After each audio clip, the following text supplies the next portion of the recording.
કે આપણે આજના લેક્ચરમાં યુનિટ 1 જે આપણું સબ્જેક્ટ છે fundamental of electronic and electrical instrumentation, જેમાં આપણે આજે સ્ટડી કરશું યુનિટ 1, જેનું નામ છે basic electrical concept and circuit law. એટલે આપણે જે બેઝિક ઇલેક્ટ્રિકલ ના કોન્સેપ્ટ છે એ બધા જોશું અને સર્કિટ ના નિયમો જોશું. ટોટલ 21 માર્કનું ચેપ્ટર છે, બરાબર. અને મૂળભૂત વિદ્યુત પરિણામો એટલે બેઝિક ઇલેક્ટ્રિકલ ક્વોન્ટિટી છે એ આપણે લેક્ચરમાં સ્ટડી કરશું. તો સૌથી પહેલા તો ચાર્જ, વિદ્યુત ચાર્જ. તો એનું આપણે વ્યાખ્યા જોઈએ. ઘણી વખત જીટીયુ ની પરીક્ષામાં પૂછાતું હોય છે, બરાબર. ચાર્જ વ્યાખ્યા લખો. ચાર્જ તો પદાર્થમાં રહેલો ગુણધર્મ જેનાથી વિદ્યુત કરણ દર્શાવે તેને ચાર્જ કહેવામાં આવે છે, બરાબર. પદાર્થમાં રહેલો વિદ્યુત ગુણધર્મ જેનાથી વિદ્યુત જે પ્રવાહ એટલે કે પ્રભાવ દર્શાવે તેને ચાર્જ કહેવામાં આવે છે, બરાબર. ફ્લો ઓફ, બરાબર. તો એને ચાર્જ કહેવામાં આવે છે અને એનો એકમ છે કુલમ, જેને આપણે સી દ્વારા દર્શાવવામાં આવે છે. અને એનું સૂત્ર છે Q equal to I into T, જ્યાં આઈ છે એ કરંટ દર્શાવે છે અને ટી છે એ સમય દર્શાવે છે. તો આ ખાસ યાદ રાખવાનું રહેશે, બરાબર. કે ચાર્જ એટલે વિદ્યુતમાં રહેલો ગુણધર્મ જેનાથી વિદ્યુત પ્રવાહ દર્શાવે, બરાબર, તેને ચાર્જ કહેવામાં આવે છે. પછી છે વિદ્યુત પ્રવાહ એટલે કે ઇલેક્ટ્રિક કરંટ. તો આની પણ વ્યાખ્યા પૂછાઈ શકે જીટીયુ ની પરીક્ષામાં. તો ચાર્જના પ્રવાહનો દર એટલે કે rate of flow of charge ને આપણે ઇલેક્ટ્રિક કરંટ એટલે કે વિદ્યુત પ્રવાહમાં પ્રવાહ કહેવામાં આવે છે, બરાબર. Rate of flow of charge ને ઇલેક્ટ્રિક કરંટ એટલે કે વિદ્યુત પ્રવાહ કે ચાર્જના પ્રવાહનો દર ને આપણે જે છે વિદ્યુત પ્રવાહ કહેવામાં આવે છે. અને એનો એકમ છે એમ્પિયર, જેને કેપિટલ એ વડે દર્શાવવામાં આવે છે, બરાબર. અને એનું સૂત્ર જોઈએ, આઈ બરાબર ક્યુ ના છેદમાં ટી, આના ઉપરથી, બરાબર. આઈ ને સૂત્રનો કરતા બનાવી તો એનું જે છે સૂત્ર થશે આઈ ઇક્વલ ટુ ક્યુ ના છેદમાં ટી. ઓકે, આમાં વ્યવસ્થિત ન દેખાતું હોય તો આ રીતના ક્યુ ના છેદમાં ટી જે છે આનું સૂત્ર છે. ક્લિયર? ક્યુ ના છેદમાં ટી, એના દ્વારા આપણે જે ચાર્જ આપેલો હોય અને ટાઈમ આપેલો હોય તો એના વેલ્યુ ઉપરથી આપણે વિદ્યુત પ્રવાહ ઇલેક્ટ્રિક કરંટ શોધી શકીએ, બરાબર. ચાર્જના પ્રવાહના દરને આપણે ઇલેક્ટ્રિક કરંટ અથવા તો rate of flow of charge એને ઇલેક્ટ્રિક કરંટ કહેવામાં આવે છે. પછી ત્રીજી વ્યાખ્યા છે ઇલેક્ટ્રિક પોટેન્શિયલ, બરાબર. વિદ્યુત સંભવ, બરાબર. ઇલેક્ટ્રિક પોટેન્શિયલ આવી રીતના જ પૂછાશે, બરાબર. કે ઇલેક્ટ્રિક પોટેન્શિયલની વ્યાખ્યા આપો. તો એકમ ચાર્જ હોય એને અનંતથી કોઈ બિંદુએ લાવવા માટે કરેલું કાર્યને આપણે ઇલેક્ટ્રિક પોટેન્શિયલ કહેવામાં આવે છે. કોઈ ચાર્જ હોય, એકમ ચાર્જ, એને કોઈ અનંત બિંદુથી કોઈ બિંદુ સુધી લાવવા માટે જે કાર્ય કરવું પડતું હોય તો એને ઇલેક્ટ્રિક પોટેન્શિયલ કહેવામાં આવે છે. જેનો એકમ છે વોલ્ટ, એને આપણે વી વડે દર્શાવવામાં આવે છે. પછી પોટેન્શિયલ ડિફરન્સ, સંભવત તફાવત.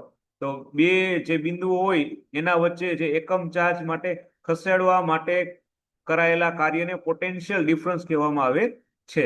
આપણે ઇલેક્ટ્રિક પોટેન્શિયલ એટલે એકમ ચાર્જને અનંત બિંદુથી કોઈ બિંદુએ લાવવા માટે જે કાર્ય કરવું પડતું હોય એને ઇલેક્ટ્રિક પોટેન્શિયલ કહેવામાં આવે છે. ત્યારે પોટેન્શિયલ ડિફરન્સ કોને કહેવાય? કે બે બિંદુઓ વચ્ચે જે કોઈ એકમ ચાર્જ હોય એને ખસેડવા માટે જે કરાયેલું કાર્ય હોય એને પોટેન્શિયલ ડિફરન્સ કહેવામાં આવે છે.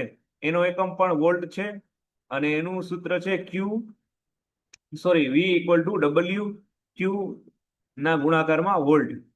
હવે ખાસ મોસ્ટ આઈએમપી ઇલેક્ટ્રોમોટિવ ફોર્સ, જેને આપણે ઈએમએફ કહેશું, તો એની વ્યાખ્યા જોઈએ તો સ્ત્રોત જેમ કે બેટરી દ્વારા એકમ ચાર્જ હોય એને પરિપથ એટલે કે સર્કિટના પરિપથમાં ફેરવવા માટે પૂરી પાડવામાં આવેલ ઉર્જાને આપણે ઈએમએફ કહેવામાં આવે છે. ઈએમએફ કોને કહેવામાં આવે? કે કોઈ સ્ત્રોત હોય જેમ કે બેટરી છે તો એના દ્વારા કોઈ એકમ ચાર્જને આખો જે સર્કિટનો પરિપથ હોય એમાં ફેરવવા માટે પૂરી પાડવામાં આવેલ ઉર્જાને ઈએમએફ કહેવામાં આવે છે. એનો એકમ પણ વોલ્ટ છે. હવે ખાસ એક નોંધ જોઈ લઈએ, ઇમ્પોર્ટન્સ, કે ઈએમએફ અને પોટેન્શિયલ ડિફરન્સ બંને વોલ્ટમાં માપવામાં આવે છે. આ ખાસ એક યાદ રાખવાનું છે. બરાબર. પણ ઈએમએફ છે એ સ્ત્રોતની ક્ષમતા દર્શાવે છે. બરાબર. બંને છે એ વોલ્ટમાં માપવામાં આવે છે, પણ ઈએમએફ ઓનલી જે છે સ્ત્રોત હોય કોઈ પણ, જેમ કે બેટરી, એની ખાલી ક્ષમતા દર્શાવે છે. ઓકે. હવે ખાસ છઠ્ઠું જોઈએ પાવર. તો કાર્ય કરવાનું, કામ કરવાનું દર એટલે રેટ ઓફ ડુઈંગ વર્કને પાવર કહેવામાં આવે છે, અને એનો એકમ છે વોટ ડબલ્યુ. ઓકે. આ ખાસ યાદ રાખજો. પાવર એટલે કામ કરવાનો દર, અથવા તો આપણે ઇંગ્લિશમાં જોઈએ તો રેટ ઓફ ડુઈંગ વર્ક, એને આપણે પાવર એટલે કે શક્તિ કહેવામાં આવે છે. એનું સૂત્ર છે પી બરાબર વી ઇન્ટુ આઈપી. પછી એનર્જી એટલે કે ઉર્જા. તો કામ કરવાની ક્ષમતાને આપણે એનર્જી અથવા તો ઉર્જા કહેવામાં આવે છે. એનો એકમ છે જૂલ અથવા તો કિલો વોટ આર. એનું સૂત્ર છે ઈ ઇક્વલ ટુ પી ના ગુણાકારમાં ટી. બરાબર. આ ઈ અહીંયા છે નહીં, એટલે એ ખાસ નિગ્લેક્ટ કરી લેવું. બરાબર.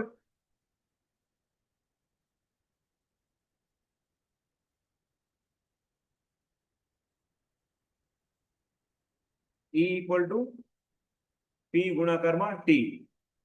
હવે શોર્ટમાં જોઈએ તો ચાર્જ આપણે કોને કહેશું? કે વિદ્યુતનું જે મૂળભૂત ગુણધર્મ છે એને આપણે ચાર્જ કહેવામાં આવે છે.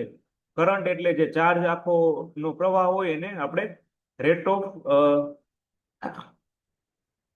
ફ્લો ઓફ ચાર્જ, એને આપણે કરંટ આઈ, વિદ્યુત પ્રવાહ કહેવામાં આવે છે. પછી વોલ્ટેજ એટલે ઉર્જા પ્રતિ એકમ ચાર્જ. ઈએમએફ એટલે સ્ત્રોત દ્વારા અપાતી ઉર્જા. પાવર એટલે કાર્ય કરવાનો દર. અને એનર્જી એટલે કાર્ય કરવાની ક્ષમતા. ઓકે. તો આ 7 ડેફિનેશન છે, વ્યાખ્યા. એ જીટીયુની પરીક્ષામાં 3 અથવા 4 માર્ક્સમાં કોઈ પણ પૂછાઈ શકે, તો આવડી જવું જોઈએ. એની વ્યાખ્યા અને ખાસ એના એકમ લખવાના રહેશે. બરાબર. ફરીવાર રિપીટ કરી લઈએ. ચાર્જ, વિદ્યુત. બરાબર. વિદ્યુત ચાર્જ પણ પૂછી શકે, અથવા તો ઓનલી ફોર ચાર્જ. પછી વિદ્યુત પ્રવાહ, ઇલેક્ટ્રિક કરંટ. પછી ઇલેક્ટ્રિક પોટેન્શિયલ. પછી છે પોટેન્શિયલ ડિફરન્સ. પછી ઈએમએફ, પાવર એન્ડ ઉર્જા. તો આ 7 વ્યાખ્યા છે એ ખાસ જીટીયુની પરીક્ષામાં 1 માર્ક્સમાં એટલે 3 પૂછાઈ શકે, અથવા તો 4 પણ વ્યાખ્યા પૂછાઈ શકે. બરાબર. તો આ ખાસ મોસ્ટ ટાઈમ છે, બધાને આવડી જવું જોઈએ. ઓકે.